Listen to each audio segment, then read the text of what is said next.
One morning in early June of 2011, in the Russian city of Kazan, a 49-year-old Russian woman named Fagiliu Mukametsanov woke up feeling nauseous. Fagiliu had recently had some health problems, and her doctors had told her that she really needed to take it easy, don't do anything that really stressed her out or made her mad, basically just relax. And so, on that morning, this is exactly what Fagiliu decided to do. Instead of pushing through her nausea to go to work anyways that day, she decided she would call out from work and stay home and have some tea and try to just feel better. But a little while later, when Fagiliu was in the kitchen making tea, her husband, Fagili, he came in and asked her how she was doing, and she said, you know what, I actually feel worse. My nausea has gotten worse, my chest hurts, and I'm starting to sweat. I'm gonna go lie down in the bedroom. But as Fagiliu walked across the kitchen to go lay down, her chest suddenly tightened tenfold and she collapsed to the ground unconscious. Fagili rushed over to her and tried to wake her up, and when he couldn't, he rushed to the phone and dialed 112, which is Russia's emergency line, and he called for an ambulance. And then when the ambulance arrived, Fagiliu was not breathing, and by the time they got her to the hospital, she was declared dead. She had died from a heart attack. Fagili, who had been married to Fagiliu, his wife, for almost 30 years, was absolutely heartbroken, but he and his wife's religion encouraged people to have funerals within 24 hours of a loved one passing away. And so despite the fact that Fagili was basically despondent from all his grief, he pretty much immediately began calling relatives and friends and making preparations for Fagiliu's funeral, which would take place the next day. The next morning, Fagili woke up and put on his best suit, and then he joined his and his wife's family and friends at the funeral home for Fagiliu's funeral. When Fagili walked inside of the funeral home, he saw there were all these wooden chairs facing forward towards the front of the room, and at the front of the room, up on a table, was his wife's coffin, which was open and surrounded by all the flowers that Fagili had barely been able to buy with the little bit of money that he and his wife had. Fagili slowly made his way down the middle of the room to his wife's coffin, and the other people that were there saw him coming and got out of the way in respect to, the husband of the deceased. And so Fagili, he walks up and he looks down at his wife, who again, it's open casket so we can see her, and he was struck by her appearance. She just did not look right. Now, Fagili did not have enough money to embalm his wife, which means to preserve a dead body and make it look like it's very lifelike. And so instead, the people who worked in this funeral home had just applied heavy makeup to Fagiliu's face to try to make her appear more lifelike, but it really hadn't worked. To Fagili, it didn't even look like his wife. After all, Fagiliu never even wore makeup, and so to see her with heavy eyeliner and bright red lipstick was just totally bizarre. Behind Fagili was Fagili's family and Fagiliu's relatives all assembled in the first row, and they were beginning their prayers for the dead. And so Fagili, he took a few more looks at his wife, and then he stepped back and joined the first row.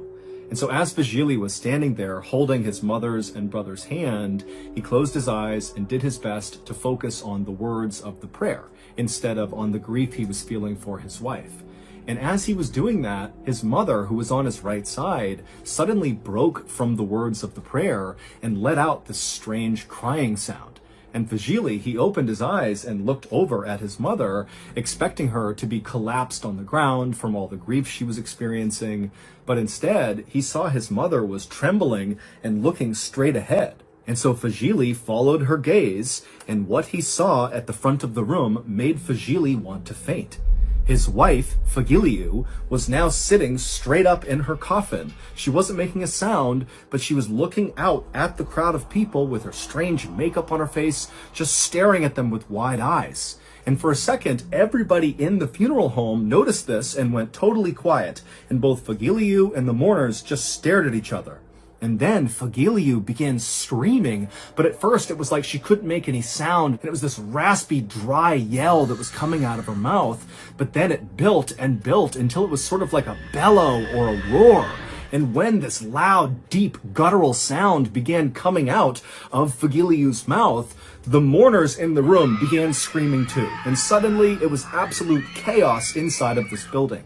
As funeral workers rushed to call emergency services, not knowing what else to do, Fagili, who also had been screaming after seeing his wife arise from the dead, he kind of snapped out of it and ran to his wife, and he embraced her, and when he did, Fagiliu went from screaming to silent, and she looked up at her husband with wide, scared eyes and began crying, and then she slumped forward into Fagili's arms. At this point, Fagili's family and Fagiliu's family saw what was happening, and they kind of snapped out of it too, and they rushed forward, and they helped Fagili lift Fagiliu out of her coffin, and they laid her down on the ground. And even though she wasn't moving, her eyes were open, and she was looking up at her family, just absolutely terrified, with all her makeup running from her tears. And then 12 minutes later, when Fagiliu finally was rushed to the hospital, she was declared dead again.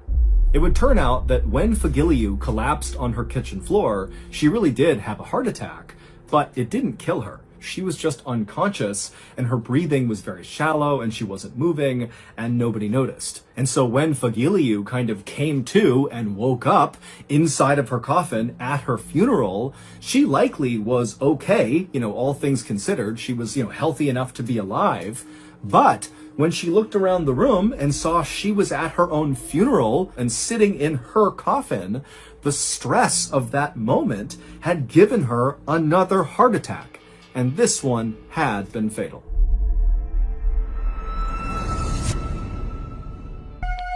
On October 15th, 2003, a newlywed couple named Tina and Gabe Watson arrived in Australia for their honeymoon. They were both 26 years old and lived in Alabama, and neither of them made very much money. Tina worked in the kids department of a clothing store, and Gabe worked for his father at a packaging company. But Gabe's family had gifted this honeymoon trip to Australia to Gabe and Tina, and so the couple was so excited about it, and they had taken actually a whole year to plan this trip out. It was going to be the adventure of their lives. Once in Australia, the couple spent the first week in Sydney, which is one of the biggest cities in the country. They went on a river cruise, they visited the famous Sydney Opera House, and they went to see the koalas at the zoo, something Tina was very intent on doing because she loved animals. And then on October 21st, so 6 days into their big trip, the couple headed north to the city of Townsville, which is this beautiful beach town that's right near the Great Barrier Reef. The Great Barrier Reef is the world's largest and most famous coral reef system. This was going to be the real highlight of their trip. Gabe had grown up loving the water, and now as an adult, his passion was scuba diving. He was a trained rescue diver, and any chance he got back home in Alabama, he would go diving. As for Tina, scuba diving kind of scared her. She didn't like the idea of being underwater for extended periods of time and breathing in underwater. It just felt so foreign that she didn't like it. But she knew Gabe really wanted her to go scuba diving with him in Australia, and so 10 months earlier, in January of 2003, Tina had begun taking scuba diving lessons, and then right before they headed out for this trip to Australia, Tina had gotten certified in scuba diving.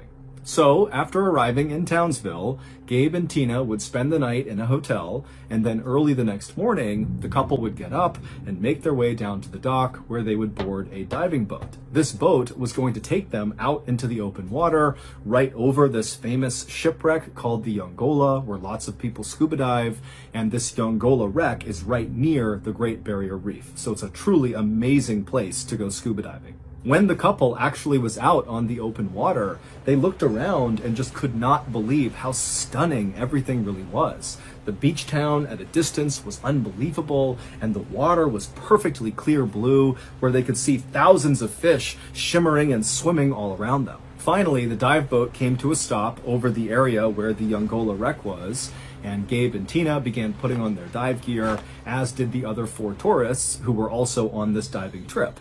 Now, Gabe and Tina were dive partners, which meant for this dive, they were instructed not to leave each other really at any point until they're back on the surface. But initially, once they and the other divers were put into the water, the entire group swam down together 100 feet to the bottom of the ocean where this shipwreck was. And at first, everything was going great. The swim down was easy, and then once they got down there, because the water was so clear and sunlight could reach them, they were able to look at each other and just really take in how spectacular this really was.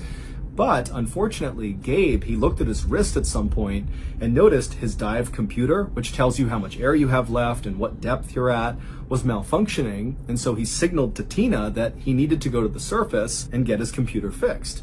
And so he and Tina would swim away from the group back up to the surface. And then once on the surface, Gabe was able to talk to the dive leader on the boat, and he was able to get his dive computer fixed. And then after only a couple of minutes of being back on the surface, Gabe and Tina went back under the water and began heading back down towards the rest of the group. And as Gabe and Tina approached the rest of the group, they saw they were all kind of swimming around in dive pairs around the Youngola wreck. And so Gabe and Tina, they got down there and they joined the queue and began as well moving as a pair around the wreck. Back up on the surface, the dive leader, who was up in the boat, was just kind of sitting there waiting for the divers to come back up, when all of a sudden he noticed there was this sudden eruption of air bubbles coming up to the surface. And so he peered over the side of the boat to see what was going on, and Gabe, who had only left the surface after fixing his dive computer maybe 5 minutes earlier, came bombing up out of the water. And when he did, the dive leader immediately noticed that Tina was not with him.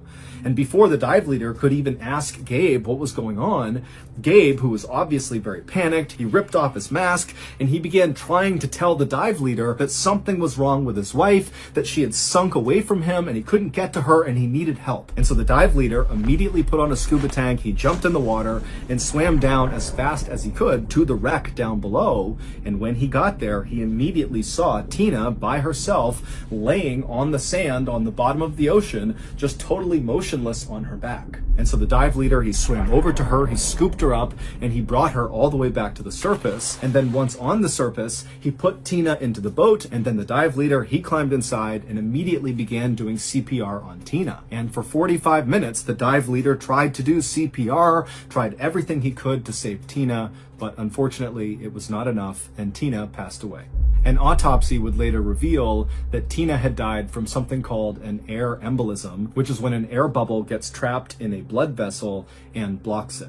In scuba divers, this can happen from holding your breath for too long or trying to ascend too quickly. One theory about how this could have happened to Tina was based on what Gabe said happened when he and Tina went back down to the wreck after he got his dive computer fixed. He said they got down there, everything was fine, they were swimming around like the other dive pairs, taking pictures, when Tina started to panic, kind of randomly, and she reached out for Gabe, and Gabe said she knocked his oxygen mask off his face, and so Gabe was kind of starting to panic, and he got the mask back on, at which point Tina was kind of floating away from him, and so Gabe, not really knowing what to do, said he went to the surface to get help. And so in that time frame, perhaps Tina, tried to rush to the surface on her own, giving herself the air embolism, or maybe in her panic, she had held her breath, giving herself the air embolism. But it wasn't long after Tina's death was ruled an accident and the case was closed that the other 4 people who were on that dive with Gabe and Tina began reaching out to Tina's family. These divers had seen something very strange happen right around the time Tina died, and they felt like they had to tell someone. One of these 4 divers would tell Tina's family that as they were swimming around the wreck, they saw Gabe and Tina come back down after Gabe had fixed his dive computer, and pretty quickly after they reached the bottom, Gabe seemed to give Tina a hug, like a really strong bear hug. Now, there's no reason any diver would hug another diver underwater, certainly not that hard, unless it was some sort of rescue attempt. And this diver who witnessed this told Tina's family that this did not look like a rescue attempt. It looked like Gabe was trying to restrain Tina, and Tina was trying to get away from Gabe. After a few moments of watching this, the same diver would see Gabe release Tina, and at that point, Tina would go limp and float to the bottom, and Gabe would rush to the surface where he would tell the dive leader that he had this emergency with his wife. This new information led Australian authorities to charge Gabe with murder. They alleged that Gabe intentionally turned off Tina's air and then put her in that bear hug to make sure she couldn't turn it back on again. Gabe, however, has always denied this, saying his wife really just panicked and he was trying to help her but couldn't and then went to the surface. Gabe ultimately pleaded guilty to involuntary manslaughter in Australia and served 18 months in prison. Prosecutors in Alabama then also tried to charge Gabe with murder or something else in connection to Tina's death, but ultimately a judge dismissed the case. One final note about this story, which also happens to be the reason most people know about this story, is that 2 of the 4 divers who were down there with Gabe and Tina were taking underwater pictures at the time that Tina died. Here is a photo they developed from this trip, which clearly shows Tina in the background just moments after Gabe had released her and she sunk to the bottom and died.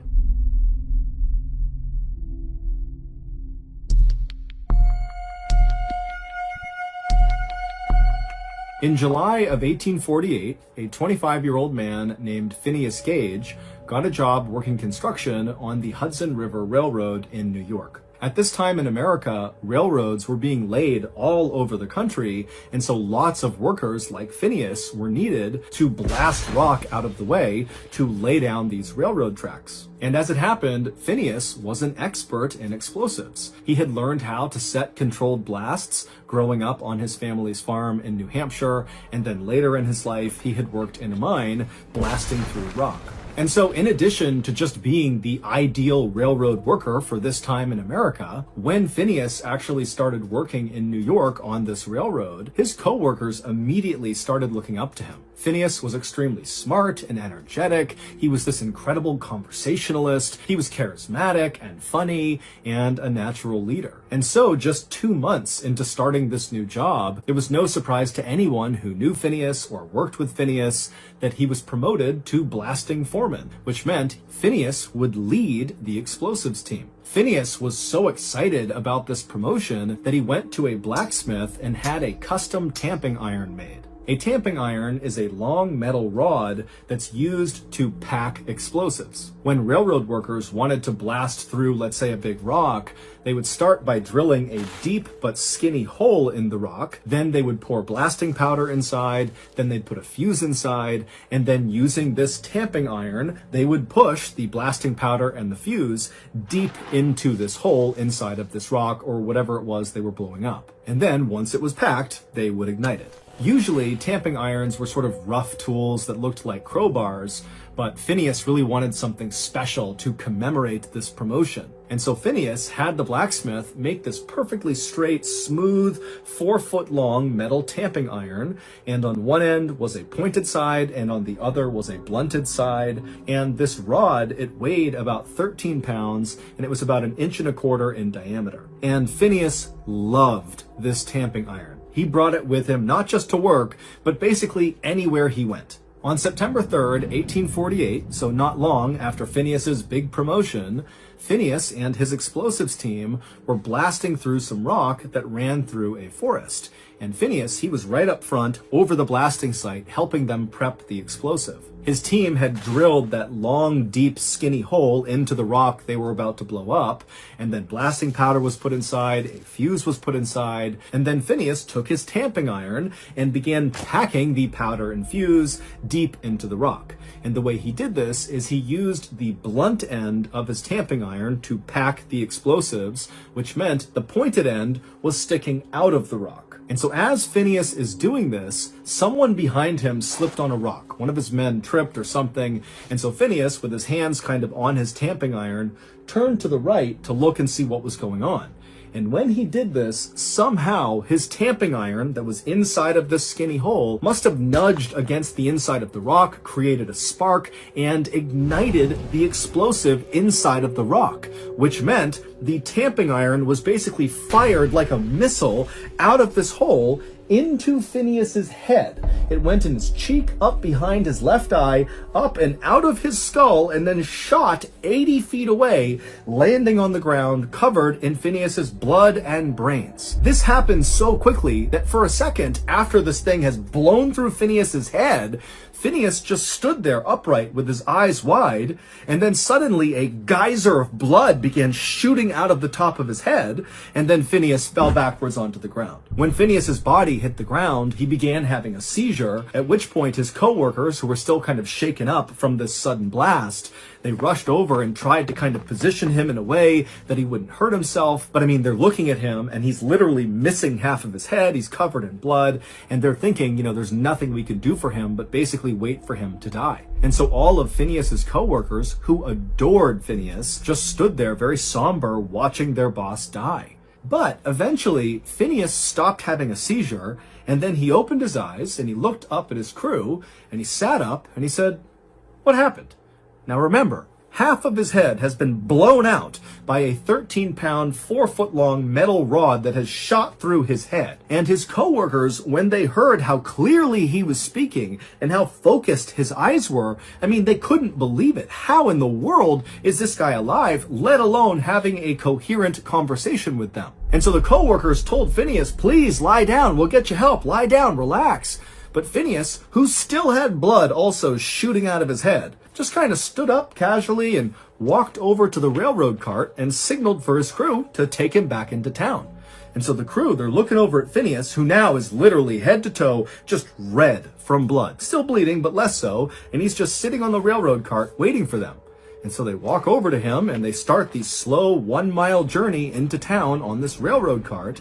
And the whole time they're all kind of looking at Phineas, expecting him to die any second. But instead, Phineas is just kind of looking around with half of his head. And at some point he pulled out his logbook and carefully wrote down what time they were leaving their work site to make sure his crew was accurately paid. And then finally they reached town and Phineas was still very much alive and looking around, acting like nothing had happened to him. And the co-workers helped him to his hotel, and Phineas just sat outside on a chair in front of his hotel, just people watching, while his crew went and got a doctor. A doctor soon arrived, and he too was completely shocked at Phineas's appearance, but even more so was Phineas's eyes. He looked at the doctor, and his eyes were totally focused, like he was all there, totally lucid, looking at the doctor, waiting for him to come over and help him out with his little injury. And when the doctor kind of timidly approached Phineas, Phineas very famously said as he sat on his chair, "Doctor, here's business enough for you." Like everyone else, the doctor fully assumed that despite Phineas's miraculous recovery from this injury, that he would soon die from this horrific wound in his head. And so the doctor moved Phineas up into the hotel, put him in a bed, and then basically made him comfortable. Now, the doctor at this point was not trying to save Phineas. He felt like there was nothing he could do to save Phineas. At this point, it was like mercy. Let's make this as pain-free as possible for Phineas as he inevitably dies from this injury. But Phineas didn't die. He would break out of it and basically be okay again. However, his personality at first, after he came out of this state of delirium, was not really the same. No longer was he this funny, smart, charming, confident leader. Instead, he was this guy who seemed to have lost all of his inhibitions and was kind of childlike. He swore all the time. He would tell people he had these crazy plans he was going to go do, but he would never follow through with them. And he would tell his nieces and nephews these wild stories about himself that were obviously made up and not even close to reality. But overall, he was okay, even though you could see his brain pulsing underneath his skin on the side of his head that had been blown off. And within a couple of years of this injury, those changes to Phineas's personality kind of faded, and he really did become old Phineas. However, there was one unique quirk to Phineas post-injury that never went away.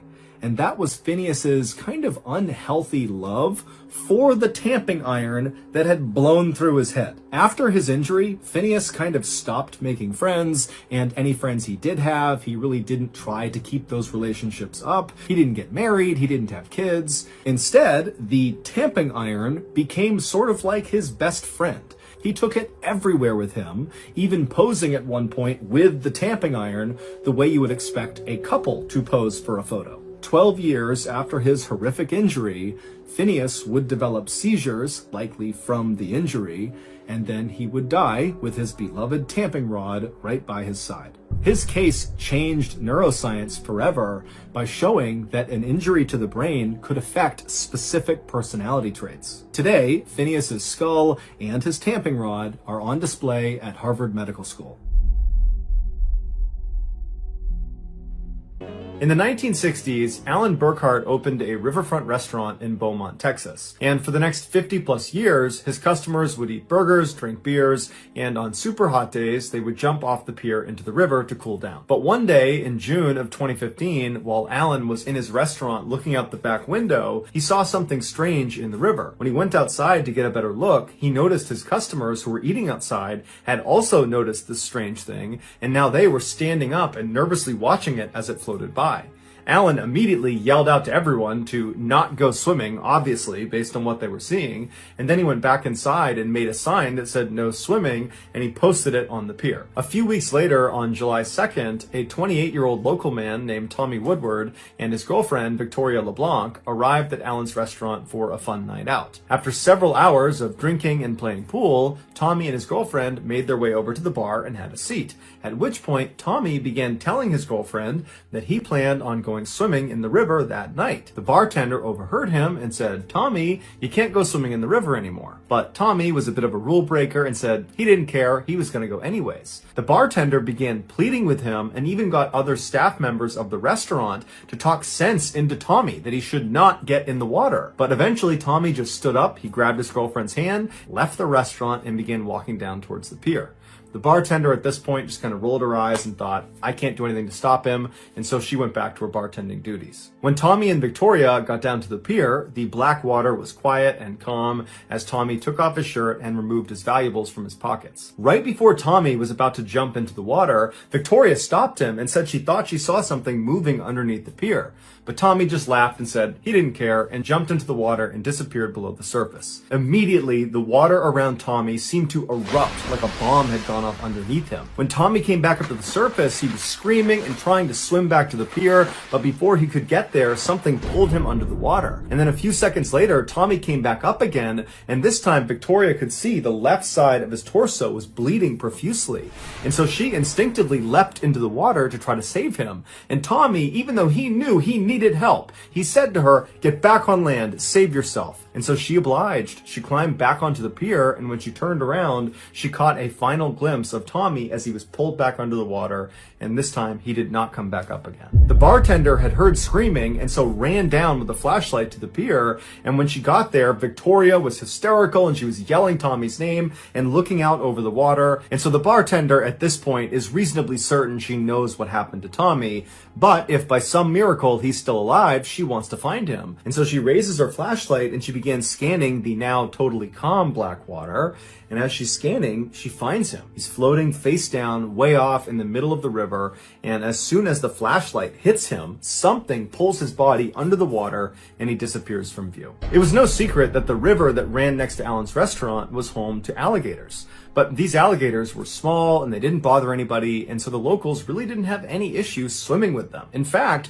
they had nicknamed two of the alligators that were seen the most often. They named them Cheeto and Marshmallow. But on that day in June of 2015, when Alan and the other guests saw this thing out in the river, what they were seeing was a monster alligator, the likes of which they had never seen before in this river. It was at least 11 feet long and over 400 pounds, and that summer it decided to make the underside of Alan's pier its home. And so that night, when Tommy leapt into the water, it was this monster alligator's feeding time, and so Tommy became its dinner. About 2 hours after Tommy was attacked, what was left of him was recovered from the river. Tommy became the first alligator-related fatality in Texas in nearly 200 years.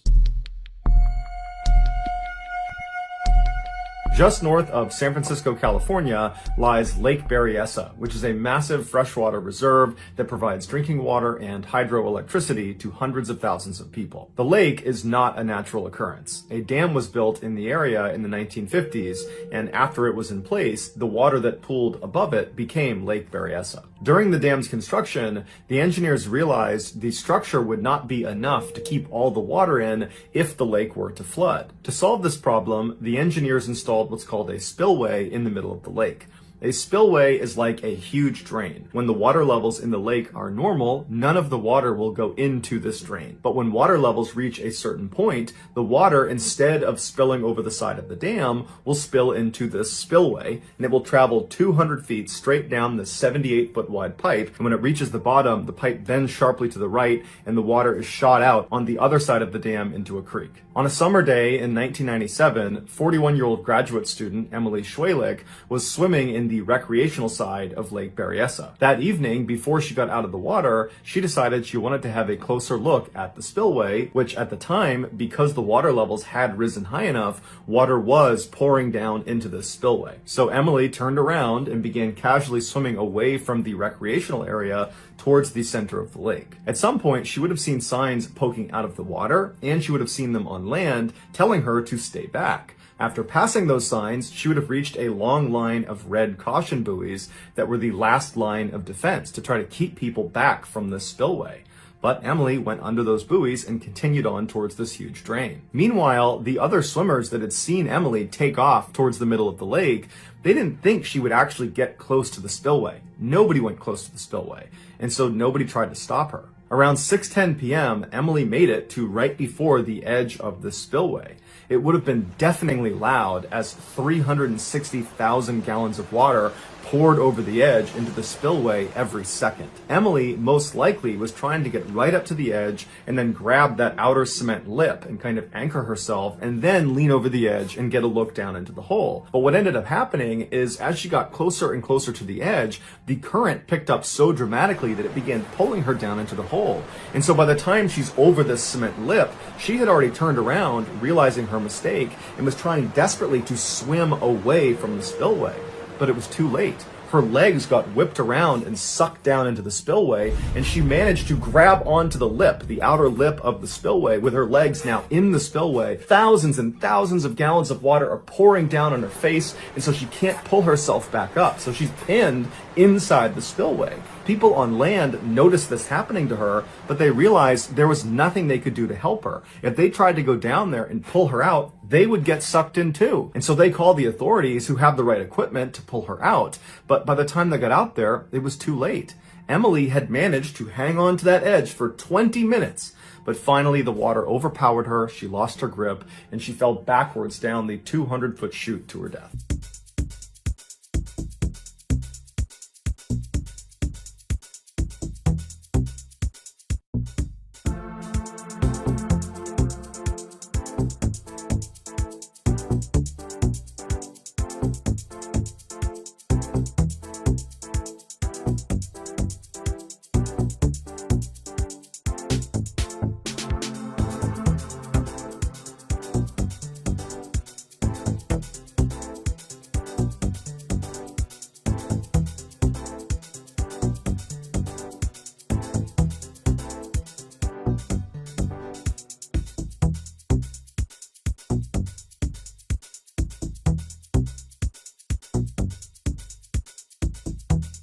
On August 6, 2018, a manager at a grocery store in Lancaster, California, which is a town about an hour north of Los Angeles, started getting complaints from his staff and from customers about a terrible smell coming from the front of the building. The manager, who had come in the back door that day and so hadn't smelled anything, began walking through the store towards the front in order to investigate. He only made it to the cash registers before he had to throw his arm over his mouth and his nose because the whole front half of the store reeked. The manager's first thought was that food must have somehow fallen somewhere out of view and it was rotting, and that was causing the smell. But when he went past the cash registers and went out the front doors, the smell got exponentially worse, and he noticed the smell was predominantly coming from this brown liquid on the ground that seemed to be leaking out of the base of one of the pillars that lined the front of the store. And so the manager thought, well, it can't be food that's causing the smell. It's got to be a sewer pipe leak that's happened right underneath this pillar, and it's seeping up through the cement, and that's what's causing the smell. And so the manager went back inside the store and he called a plumber,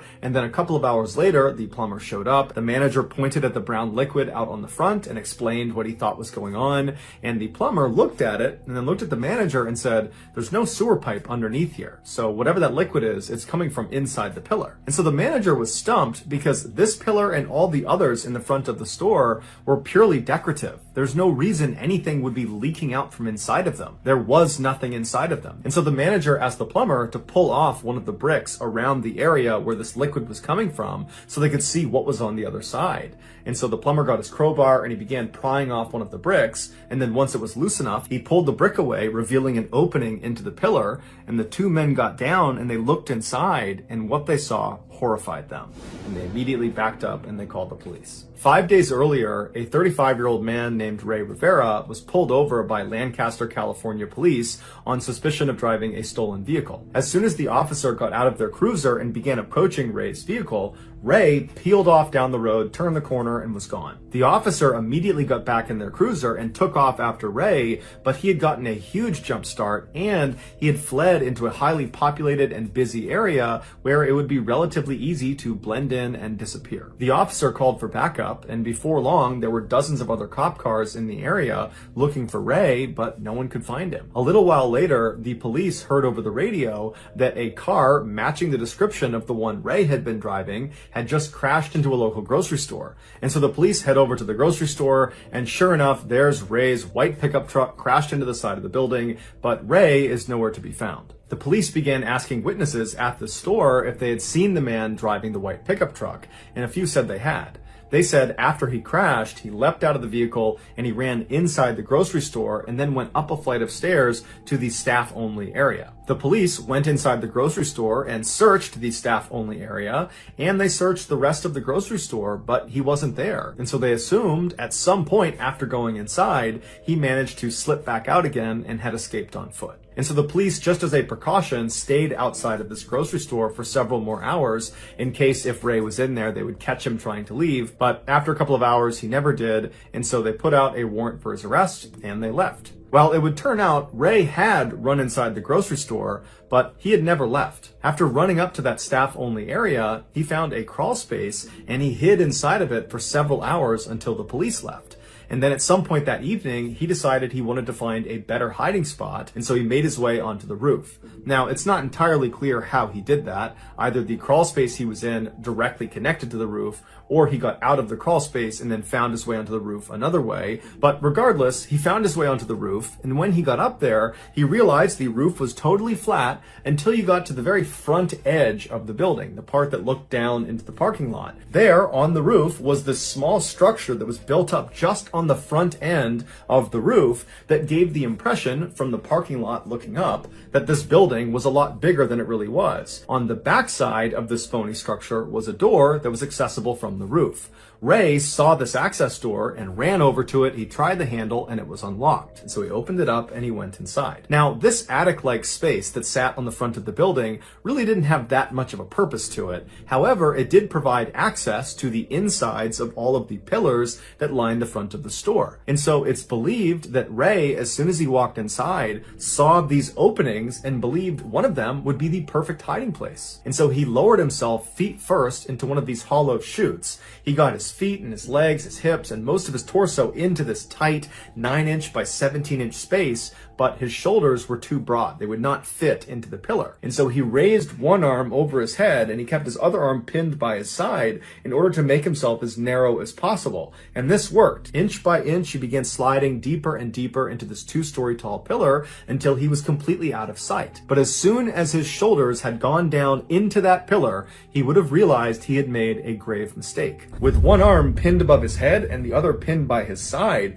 he would not have been able to pull himself back up out of this narrow space. He was stuck. And so he probably began squirming and trying to use his feet to try to get back up into the attic space, but all of that movement only made him slip farther and farther down into this pillar until his feet touched the ground at the absolute bottom. And so not only is he already in this totally compromised position that would have made it hard to breathe, he was also in such a narrow space that the walls of this pillar literally were crushing his chest, making it nearly impossible to get a full breath of air. And when he screamed out for help, nobody would have heard him because he was entombed inside of multiple layers of cement and brick. Also, making an already horrible situation that much worse, Lancaster, California was experiencing a very significant heat wave that month. And so all day long, the sun would have been blazing down on the outside of that pillar, heating up the inside like an oven. 5 days after Ray got trapped, the plumber removed that brick on the pillar, and he and the store manager bent down and looked, and they saw Ray's leg. The smelly brown liquid that had been coming out of the pillar that had alerted everyone to this in the first place was purge fluid, which is something that comes out of a decomposing body. So that's going to do it, guys. If you found the secret in today's episode, let us know in the comments section what it is and where you found it, so give us the timestamp, and if you're the first to do that, we'll pin you at the top of the comments section.